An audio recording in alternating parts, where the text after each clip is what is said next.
आइए हम लोग सीखते हैं ये 5th नंबर क्वेश्चन। हम लोगों ने पिछली एक्सरसाइज 2.3 में एक क्वेश्चन छोड़ दिया था, मैंने कहा था अगले वीडियो में बताऊंगा। आइए हम लोग आज इसको सीखते हैं। इस क्वेश्चन को ध्यान से सीखिएगा क्योंकि इसके आंसर बहुत सारे हो सकते हैं, अलग अलग बुकों में हो सकता है अलग अलग छपा हो, तो इसलिए थोड़ा ध्यान रखिएगा। ऐसे आपको कहीं सोल्यूशन इसका मिलेगा नहीं इस तरीके से जो मैं आपको बताऊँगा, इसलिए इस वीडियो में बने रहें पूरा। देखिए क्वेश्चन आपका क्या बोल रहा है, बहुपदों px, gx, qx और rx के ऐसे उदाहरण दीजिए जो विभाजन एल्गोरिथम को संतुष्ट करते हों। अब आपको पहले ये पता होना चाहिए कि ये px और qx यहाँ पर क्या दिए हुए हैं, तो आपको ये अंदाज होगा कि ये सिर्फ 4 अलग अलग सवाल हैं, पर ऐसा नहीं है। हम लोग भाग करना जानते हैं, तो हम लोग हमेशा gx का भाग देते हैं किसमें, gx का भाग हम लोग किसमें देते हैं, हमेशा px में, ठीक है। और जब भाग कर देते हैं तो जो भागफल आता है उसको हम लोग क्वाड्रेंट बोलते हैं ना, तो उस वजह से ये लिख रखा है इन्होंने qx, ठीक है। उसके बाद फिर अगला अगर हम लोग देखें तो जो रिमाइंडर बचता है उसको हम लोग क्या बोलते हैं, rx, ठीक है। तो ये आपको ये 4 चीज़ें दी गई हैं, ध्यान रहे।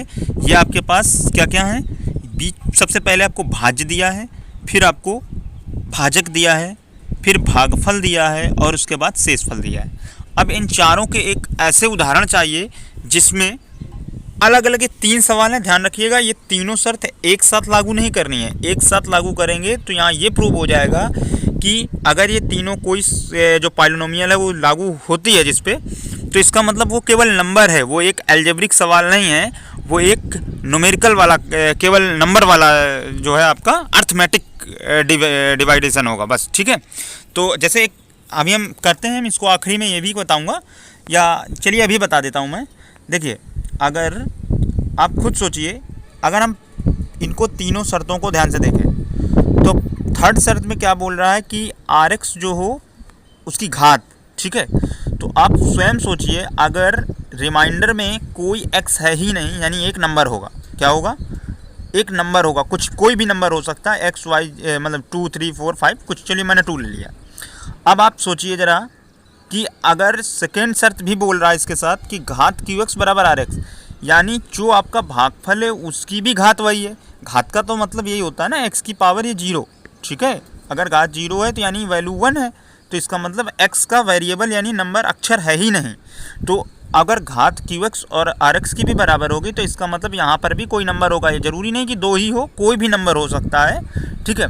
इसके बाद अब बोला उन्होंने घात px जो है वो qx के बराबर हो, तो जब qx ये है आपका, तो घात px यानी इसके अंदर जो लिखी है वही घात दो, तो यानी यहाँ पर भी क्या होगा, कोई नंबर ही होगा, यहाँ पर क्या होगा, कोई नंबर ही हो सकता है। अब आप सोचिए, रिमाइंडर भी नंबर, भागफल भी नंबर और भाज्य भी नंबर, तो जाहिर सी बात है किसी नंबर से ही डिवाइड किया गया होगा।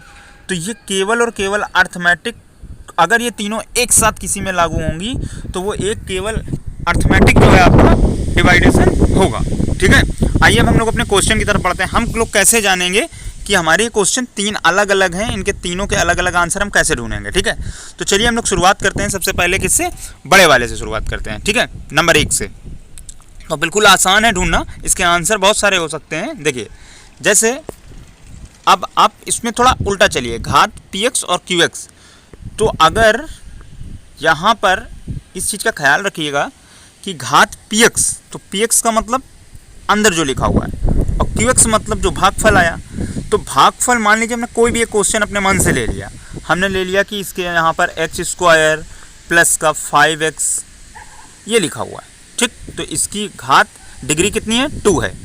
अब अंदर जो लिखा हुआ है उसकी भी यही घात है, तो हमने क्या किया, उसको भी, अब देखिए आगे वाले नंबर कुछ भी हो सकते हैं, यहाँ पर आपका 10 हो सकता है, ठीक है, 10x² प्लस का आपका क्या हो सकता है, यहाँ पर इस जगह पर 10 कर लेते हैं हम लोग, ठीक है, 10 की जगह 50 कर दें, कुछ टाइम्स बना देना, ताकि आप कुछ भी नंबर ले सकते हैं, कोई ज़बरदस्ती नहीं कि वही हो, ठीक है। इसके बाद अब सोचिए अगर इसमें हम क्या किस चीज़ से डिवाइड करें कि यही चीज़ आ जाए, तो कुछ, अब देखिए ये एक उदाहरण उन्होंने पूछे थे, तो एक ये हो गया, एक ये हो गया। अब इस पूरे सवाल को अगर हम सॉल्व करें तो हम यहाँ किसी चीज़ से भी आप डिवाइड कर सकते हो, हम 2 से कर दें, 5 से कर दें, ठीक है, एक्स स्क्वायर से कर दें तो अभी यहाँ तो आपको सिंपल क्या दिख रहा है, हमें तो सिंपल यहाँ पर दिख रहा है कि अगर ये चीज़ कब आ सकती है, सोचिए आप किससे डिवाइड किया जाए, तो यहाँ हमें दिख रहा है 10 से डिवाइड किया जाए, तो 10 से अगर डिवाइड कर दिया जाएगा तो 10x स्क्वायर और प्लस का पहले 10 स्क्वायर होगा तो ये आपका माइनस में कट जाएगा, फिर आपका 50x आ जाएगा और फिर आपका 5 टाइम्स चला जाएगा। ठीक है, तो ये आपका फिर से 50x हो जाएगा और ये आपका पूरा कट जाएगा। ठीक है, यानी अब यहाँ रिमाइंडर क्या बचा, 0 बचा।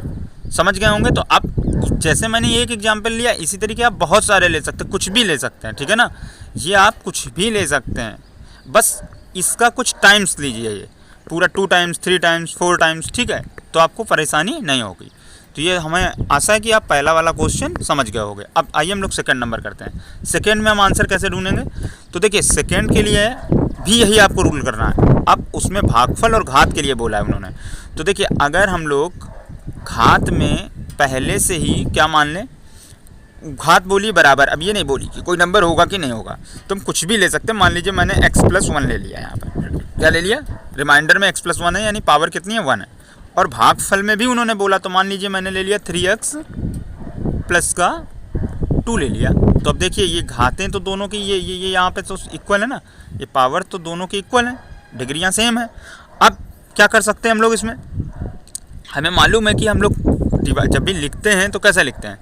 अब यहाँ पे आपका भाजक होगा और भाज्य होगा, तो अब भाजक और भाज्य कैसे लिखे जाएंगे, तो अब आप जानते हो कि जो भागफल होता है उसमें हम लोग भाजक का गुणा करते हैं और शेषफल जोड़ देते हैं, तो वो आपका बीच में लिख दिया जाता है। तो अब इस तरीके से आप कुछ भी यहाँ पर ले सकते हो, आप चाहो तो। अब यहाँ पर मान लीजिए पावर तो भाई बड़ी ही रहेगी, ठीक है। भाजक मान लीजिए मैंने भाजक ले लिया यहाँ पर x+1 ले लीजिए, 2 ले लीजिए, x+2 ले लिया मैंने।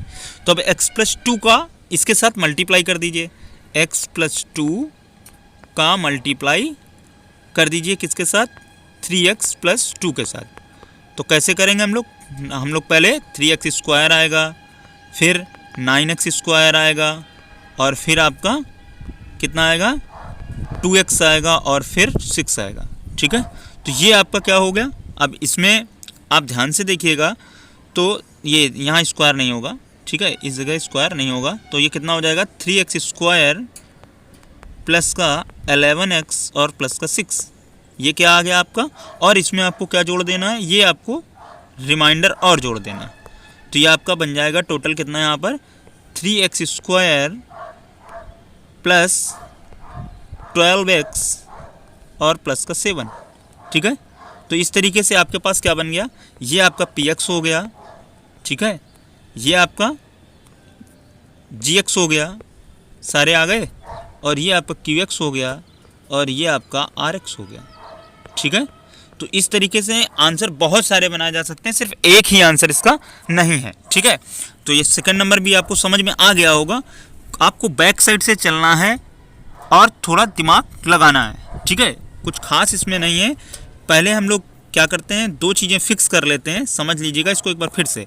पहले मैंने जो दिया है उनको सेम पावर का बना लिया। ये नंबर कुछ भी हो सकते हैं, उन्होंने बाइनोमियल सेम नहीं बोला, घात सेम बोला है, ध्यान रखिएगा। ठीक है, बहुपद की घात समान है।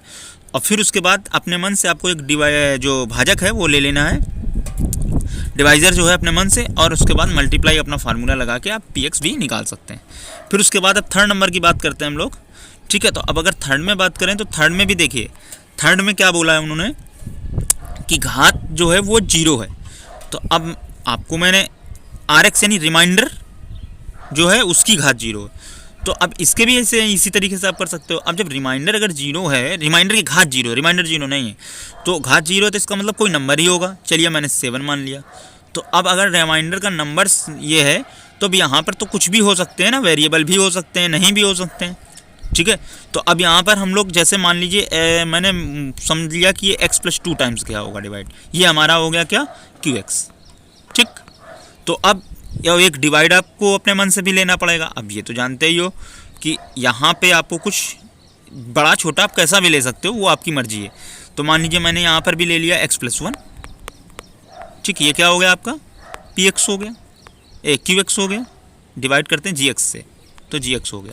ठीक, इसके बाद अब आप सिंपल इन दोनों का मल्टीप्लाई कीजिए और इसको आप जोड़ दीजिए, तो वो आपका क्या बन जाएगा, वो आपका px बन जाएगा।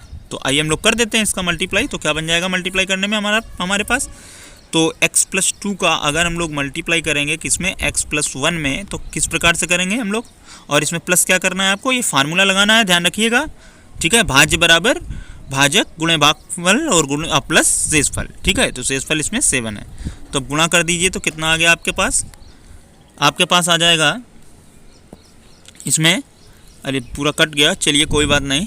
तो अब आप इसको कर लीजिएगा, ठीक है, वो आपका px बन जाएगा, बस इसमें इसके अलावा और कुछ भी नहीं है, ठीक है।